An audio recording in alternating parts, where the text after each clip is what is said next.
Cumprimento os amados irmãos e irmãs na paz do Senhor Jesus, nossos irmãos do Facebook, do Instagram, do YouTube, da DE Jerusalém e das demais redes sociais, né? Nós vamos falar hoje das maravilhas, mais uma vez, das maravilhosas promessas de Deus, as maravilhosas promessas de Jesus, né? O que Jesus tem nos prometido e tem nos dado para a honra e glória do nosso Senhor Jesus Cristo. As maravilhosas promessas de Jesus, ela nos diz assim, segundo os estudos que nós fizemos, que durante os 3 anos e meio aproximado de seu ministério terreno, o Senhor Jesus ensinou e pregou o Evangelho no poder do Espírito Santo. Trouxe ao ser humano a revelação como Deus é, mostrando através da sua vida e das suas ações o caráter, a personalidade e o amor de Deus. É isso que Ele nos fez, nos mostrando o amor de Deus para nós, o caráter de Deus, as ações que Deus fez conosco.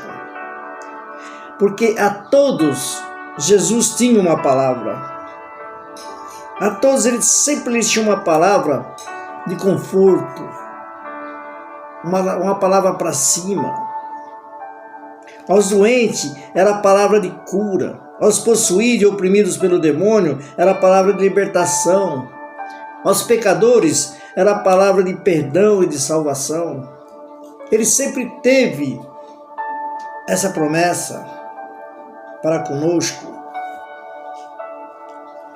E depois nós estudando o Novo Testamento, encontramos no Antigo Testamento, no Novo Testamento encontramos algumas, 147 maravilhosas promessas de Deus.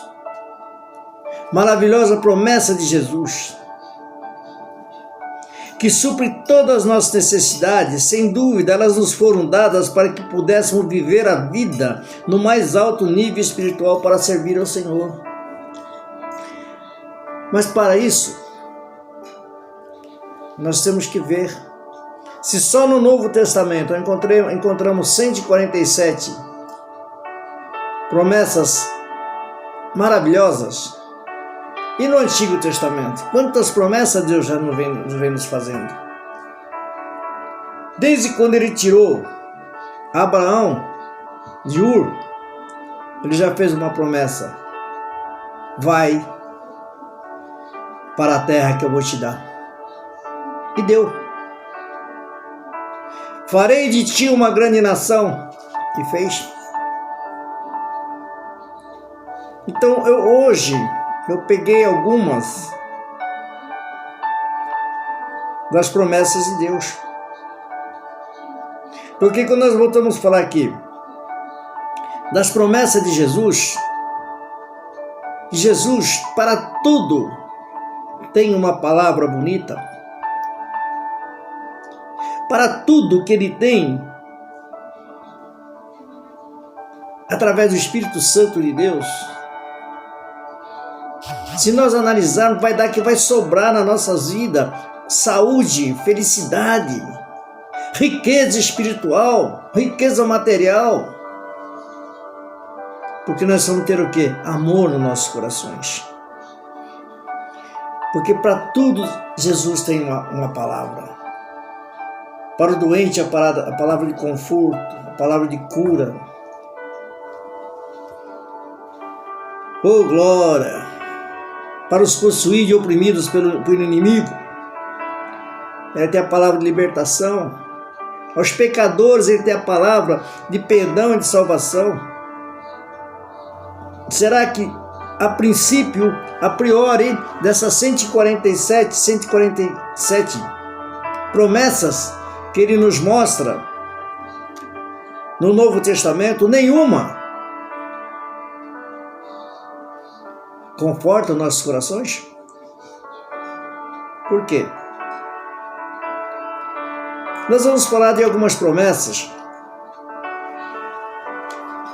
do Antigo Testamento. Primeiro, tá?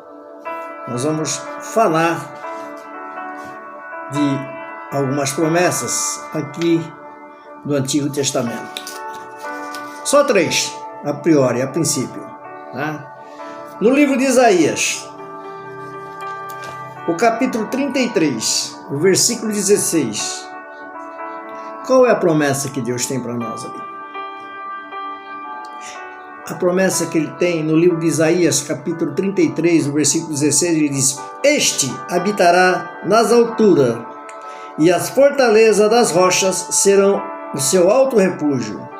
E o seu pão lhe será dado, e as suas águas serão certas. Olha que promessa bonita. Que ele vai nos conservar, a nossa habitação vai ser nas alturas, junto ao Senhor. E as fortalezas das rochas serão o nosso alto refúgio. Não é para nós ficarmos no buraco. Não é para nós ficarmos no vale. Eita glória, né? E o seu pão lhe será dado, e as suas águas serão certas. E o 17. E os teus olhos verão o rei na sua formosura, e verão a terra que está longe. Depois nós damos um pulinho até Apocalipse, o capítulo 5, versículo 10. Para o nosso Deus os fizesse reino e sacerdote, e eles reinarão sobre a terra. Nós reinaremos sobre a terra. Porque para Deus, para Ele, nós nos fez reis e sacerdote. Ainda em Apocalipse, no versículo 11, aliás, o capítulo 11, o versículo 12, ele nos encerra dizendo: Então ouviram uma grande voz do céu, que lhe dizia, uma grande voz dos céus, que lhe dizia, glória a Deus, né?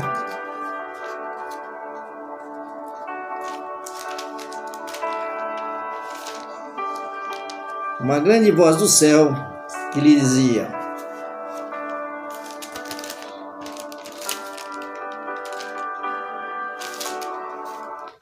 Subi por aqui. E subiram ao céu em uma nuvem, e os seus inimigos ouviram. Que nós temos que orar a Deus para quando nós subirmos ao reino da glória, se por uma aventura tivermos inimigo na terra, esses inimigos nos vejam sendo glorificados pelo Senhor. Eis mais alguma das promessas de Jesus agora.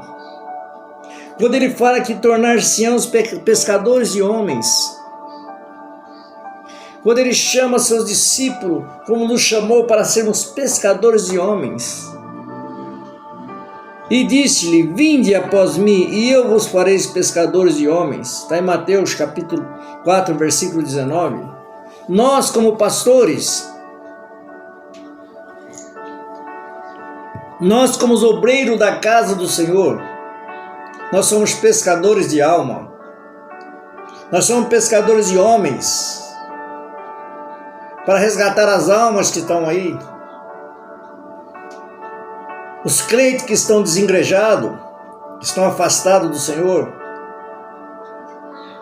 Aqueles que não conhecem o caminho do Senhor. Por isso ele nos fez pescador de homens. E ele diz a cada um de nós, a cada um de vocês, que não andarão em trevas. É uma promessa dele, é uma promessa maravilhosa. Não andarão em trevas. Falou-lhe por Jesus outra vez, dizendo: Eu sou a luz do mundo. Quem me segue não andará em trevas, mas terá a luz da vida. Evangelho de João, capítulo 8, versículo 12. Olha o que Jesus diz: Eu sou a luz do mundo.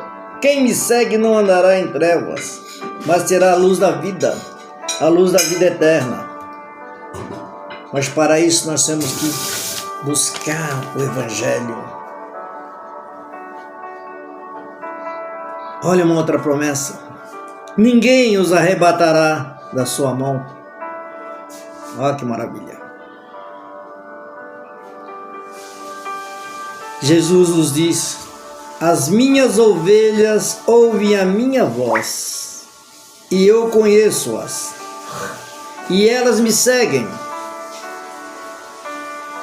e dou-lhe a vida eterna, e nunca hão de perecer, e ninguém as arrebatará das minhas mãos. João capítulo 10, versículo 27 e 28. Quando nós seguimos a Jesus, quando nós seguimos a palavra de Deus, o inimigo não tem o poder de nos arrebatar. Ninguém vai arrebatar-nos da mão do Senhor, da mão de Deus. Ninguém vai conseguir arrebatar-nos, tirar de nós a nossa salvação, a nossa bênção, a nossa promessa. E hoje nós vamos falar sobre serão honrados pelo Pai. Olha que maravilha, quando nós seguimos a Deus, cumprimos o estatuto do Senhor, serão honrados pelo Pai. Nós seremos honrados pelo Pai, que Jesus nos diz lá no capítulo do Evangelho de João, capítulo 12, o versículo 26, Jesus nos diz: se alguém me serve, siga-me, e aonde eu estiver, ali estará também o meu servo. E se alguém me seguir, o meu Pai o honrará. Nós que seguimos a Jesus, seremos honrados por Deus, pelo Espírito Santo do Senhor, porque obedecemos a palavra de Deus. É isso que Deus nos quer, Ele quer nos honrar com a tua presença. Amados irmãos, não adianta, irmãos, o crente chegar e dizer: eu estou na igreja, eu estou no altar. Se o altar não estiver dentro dele, se a igreja não estiver nele, de que adianta? Fala para mim. O que adianta você estar na igreja se a igreja não está em você? Quantas vezes você lê a Bíblia no dia? Quantas vezes você lê a Bíblia na semana? Tem pessoas, assim, crentes, eu falo mesmo, amado, que eu não passo a mão na cabeça de ninguém. Tem crente que só abre a Bíblia, só lê a palavra de Deus dentro da igreja, quando o pastor manda que abra a Bíblia. Ele acompanha aquele versículo que o pastor leu, fecha a Bíblia e esquece.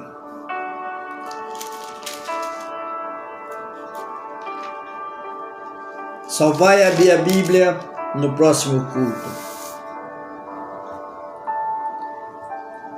Por quê?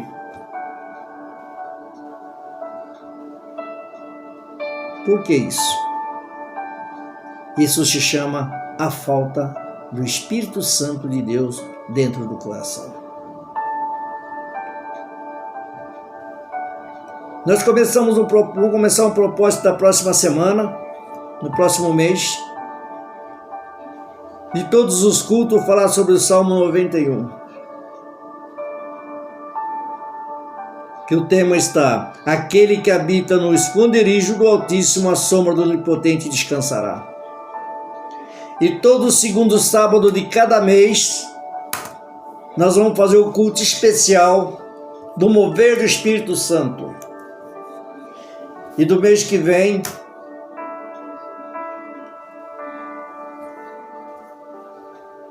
nós vamos falar do Salmo 91, mais no versículo 15.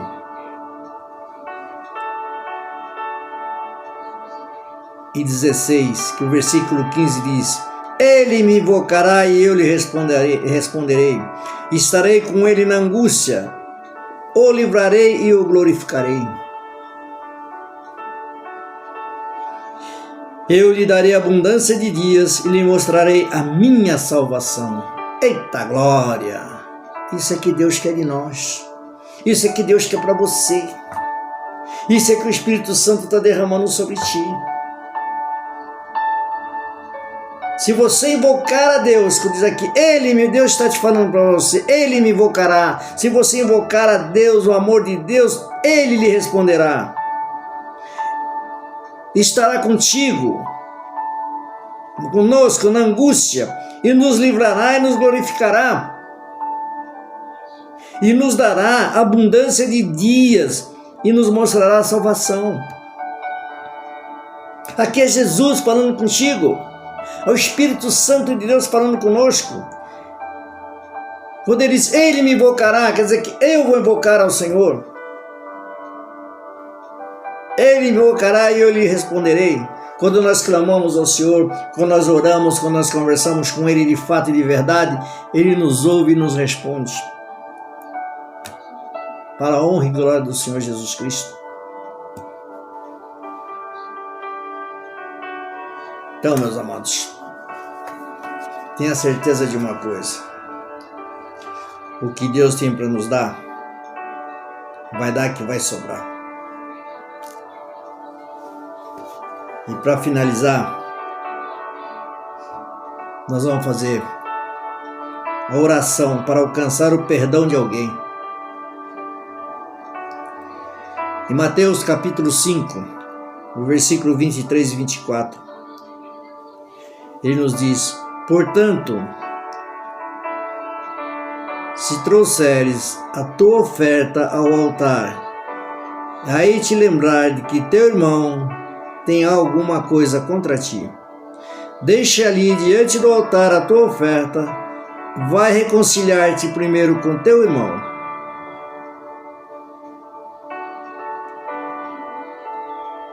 Então, se você tem mágoa de alguém, rancor de alguém, peça perdão primeiro. Que se você não perdoar, irmão, se você não pedir perdão, não perdoar, a sua oração, o seu clamor não passa do teto. Jamais vai chegar aos pés do Senhor, jamais vai chegar aos ouvidos do Senhor, porque teu coração está sujo. Senhor Deus, venho a Ti em oração pedir que se sensibilize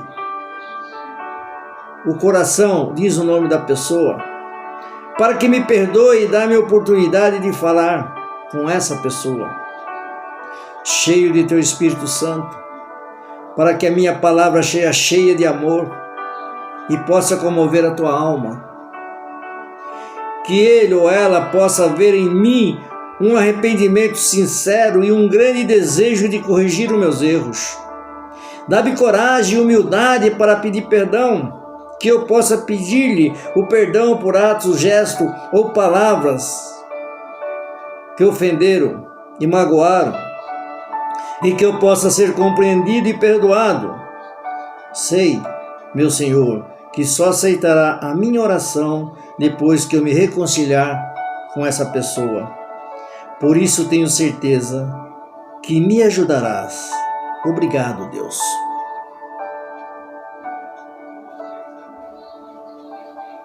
E amanhã, se Deus assim o permitir, nós falaremos também da oração para alcançar a força para perdoar. Aqui hoje você aprendeu a fazer oração pedindo perdão. Uma oração para alcançar o perdão de alguém que você magoou, alguém que você fez alguma coisa. Porque às vezes, amados, nós somos de carne e osso, nós cometemos falhas. Às vezes, incoerentemente, nós magoamos alguém, então nós temos que pedir perdão, senão a nossa oração não passa do teto. Pai, abençoe cada um dos teus filhos, Pai, que nos acompanhou até aqui ao vivo, Senhor. Nos abençoe, Pai, aqueles que vão ver posteriormente o vídeo. Abençoe cada lar onde chegar essa mensagem, cada pessoa que receber essa mensagem. Derrame a cura sobre os enfermos. É o que eu vos peço, Pai. Abençoe grandemente cada um dos teus filhos. Em nome do Pai, do Filho e do Espírito Santo de Deus. Em nome de Jesus. Você é muito importante para Jesus. Ei.